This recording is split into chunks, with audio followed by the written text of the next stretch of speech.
Low fat, no fat, you've had those drummed into your head so often that you probably think that that's the only way to lose weight and be kind to your heart. But lately, people have been going back to full-fat foods. And CBS 2's Dr. Max Gomez here to tell us doctors agree with the trend, at least kind of, sort of. Kind of, sort of. You know, Maurice, there are two reasons for the low-fat, non-fat diet recommendations.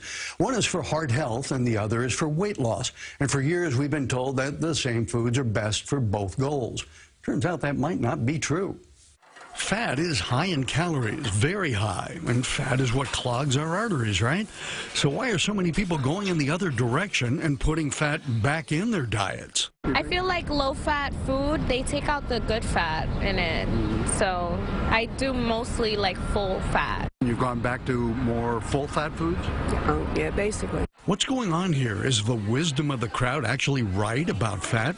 Diet experts say there's a good reason to put some fat back in our diets. Higher fat intake gives you a greater sense of fullness and can cut down on the consumption of starches and sweets. Internationally known obesity expert Dr. Louis Aroni says that eating somewhat less fat is a good way to lose weight for some people.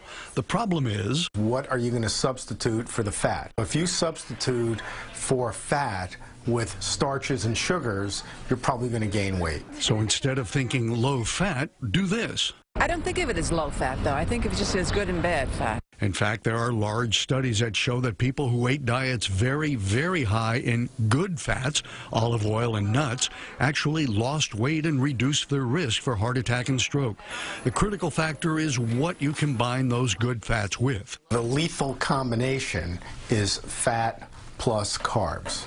So you can have protein and carbs, you can have protein and fat, but you can't have fat and carbs.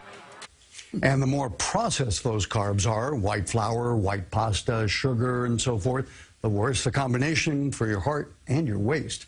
Bottom line is that no one diet is best for everyone. If one doesn't work, try a different one, but some fat is actually okay. Yes. Good fat. Yes.